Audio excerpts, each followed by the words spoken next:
could conclude with the Bharat Jodo Yatra.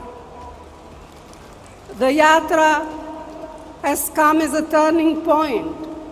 It has proved that the people of India overwhelmingly want harmony, tolerance, and equality. It has renewed the rich legacy of dialogue between our party and the people through mass contact programs. It has shown us all that the Congress stands with the people and is ready to fight for them. I congratulate all party workers who have worked hard for the Yatra, the colleagues, young and old, who took part in it, and the lakhs of people of India for their participation, support, and affection. I especially thank Rahulji, whose determination and leadership were crucial in the Yatra's success. Friends, this is a particularly challenging time for the Congress and for the country as a whole. Prime Minister Modi and the BJP RSS regime has relentlessly captured and subverted every single institution. It ruthlessly silenced any voice of opposition.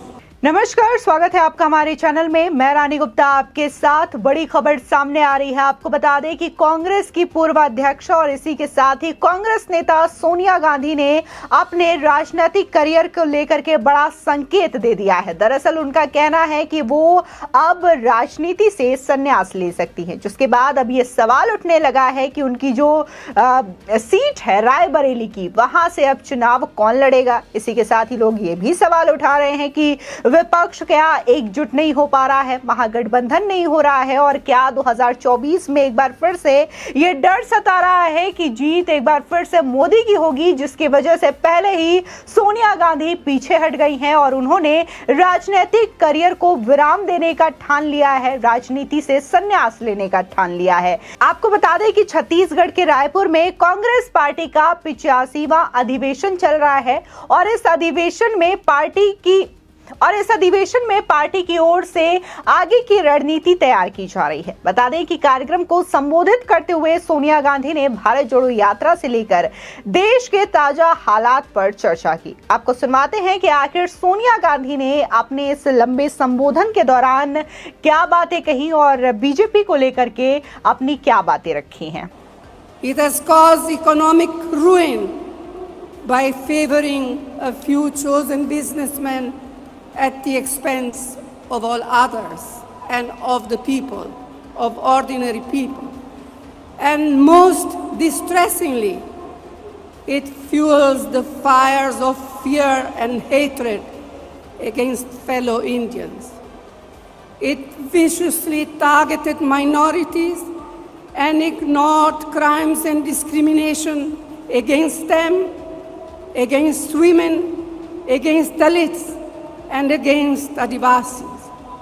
It mocked Gandhiji and through its words and actions shows its contempt for the values of our Constitution.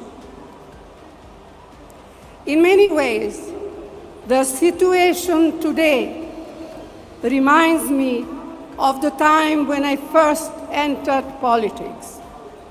Then, as now, we faced a difficult struggle ahead. And at this crucial time, each one of us bears a special responsibility towards our party and towards our country. The Congress is not just a political party. We are the vehicle through which the people of India fight for liberty, equality, fraternity, and justice for all. We reflect the voices of people of all states, religions, languages, castes, and genders. We work to uphold the dignity and fulfill the dreams of each and every Indian. So the path ahead is not easy, but my experience, as well as the rich history of the Congress, tells me that victory will be ours. आपको बता दें कि सोनिया गांधी ने आरोप लगाया है कि Bharatiya Janata party की सरकार ने सभी संस्थाओं पर कब्जा कर लिया है और विपक्ष की आवाज दबाने के साथ नफरत की आग भड़काई जा रही है। साथ ही उन्होंने राजनीति से संन्यास लेने के संकेत भी इसी अधिवेशन में दे दिया है। महत्वपूर्ण मोड़ ये है कि उन्होंने ये बोला है कि भारत जोड़ो यात्रा के साथ ही उनकी राजनीतिक पारी का अंत हो गया है। बता दें कि कांग्रेस नेता सोनिया गांधी ने शनिवार को राजनीति से अपने संन्यास की ओर इशारा करते हुए ये कहा है कि वो खुश है कि उनकी पारी भारत जोड़ो यात्रा के साथ अब समाप्त हो सकती है। उन्होंने भारत जोड़ो यात्रा को पार्टी के लिए एक महत्वपूर्ण मोड़ भी बताया है। बता दें कि छत्तीसगढ़ की राजधानी रायपुर में 15,000 प्रतिनिधियों को संबोधित करते हुए सोनिया गांधी ने कहा कि मुझे सबसे ज्यादा खुशी इस बात की है कि मेरी पारी भारत जोड़ो यात्रा के साथ समाप्त हो सकती है। यात्रा एक महत्वपूर्ण मोड़ के रूप में आई है और इसने साबित कर दिया है कि भारत के लोग सद्भाव, सहिष्णुता और समानता चाहते हैं। साथ ही कांग्रेस की पूर्व अध्यक्षा सोनिया गांधी ने महाधिवेशन में आरोप लगाया कि प्रधानमंत्री नरेंद्र मोदी और भारतीय जनता पार्टी की सरकार ने सभी संस्थाओं पर कब्जा कर लिया है और विपक्ष की आवाज दबाने के साथ नफरत की आग को भड़काई जा रही है। इसी के साथ ही सोनिया गांधी ने यह भी आरोप लगाया है कि बीजेपी नफरत की आग को भड़का रही है तथा अल्पसंख्यकों, दलितों, आदिवासियों और महिलाओं को निशाना भी बनाया जा रहा है। इसी के साथ ही अध्यक्ष के तौर पर अपनी पारी का उल्लेख करते हुए उन्होंने कहा कि ये मेरे लिए सम्मान की बात थी कि मैंने वर्ष 1998 में कांग्रेस पद का मोर्चा संभाला। 25 वर्षों में पार्टी ने कई बड़ी उपलब्धियां हासिल की और निराशा भी हाथ लगी है। कांग्रेस के पूर्व अध्यक्ष राहुल गांधी ने पार्टी का महाधिवेशन आरंभ होने के बाद शुक्रवार को ये कहा था कि दलित, आदिवासी, अन्य पिछड़ा वर्ग और अल्पसंख्यक समुदाय, महिला और युवाओं को प्रतिनिधित्व देना उनकी पार्टी का लक्ष्य है। इसी के साथ ही जिस तरीके से सोनिया गांधी हो या फिर राहुल गांधी हो बार बार महिला को लेकर के बात करते हुए नजर आ रहे हैं या फिर अल्पसंख्यक और आदिवासियों का मुद्दा उठाते हुए नजर आ रहे हैं, तो लोगों का सवाल ये है कि जब इतने वर्षों से कांग्रेस का राज था तब उन्होंने अल्पसंख्यकों को लेकर के क्यों नहीं सोचा, तब उन्होंने आदिवासियों को लेकर के क्यों नहीं सोचा। अगर हम वर्तमान की बात करें तो आज ऐसा पहली बार हुआ है कि देश की जो सर्वोच्च पद में आसीन एक महिला है, राष्ट्रपति है, और न सिर्फ महिला बल्कि एक आदिवासी बैकग्राउंड से संबंधित महिला है। ऐसे उम्मीदवार को प्रधानमंत्री मोदी ने यह अवसर दिया और एनडीए ने यह फैसला किया था कि इस बार वो आदिवासी वर्ग के लोगों के लिए कुछ करें और देखने को मिला कि द्रौपदी मुर्मू को राष्ट्रपति का उम्मीदवार बनाया गया और भारत की जनता ने इसका पूर्ण समर्थन किया और देखते ही देखते वो भारत की राष्ट्रपति तक बन गई। अब ऐसे में लोग ये सवाल कर रहे हैं कि जब बीजेपी के राज में तमाम चीजें की जा रही है, चाहे फिर वो अल्पसंख्यकों के लिए हो, आदिवासी समूह के लिए हो, दलितों के लिए हो, तमाम वर्गों का ख्याल लगातार प्रधानमंत्री मोदी के द्वारा दिया जा रहा है, तो ऐसे में एक बार फिर से राहुल गांधी के द्वारा या फिर सोनिया गांधी के द्वारा इस तरीके से बात उठाने का क्या मतलब है, क्योंकि देखने को मिला है कि जिसको राष्ट्रपति बनाया गया है और जिन्हें देश ने सर्वोच्च पद पर बिठाया है, द्रौपदी मुर्मू, उनको लेकर के कांग्रेस के ही नेताओं ने कई बार आपत्तिजनक शब्दों का इस्तेमाल किया है।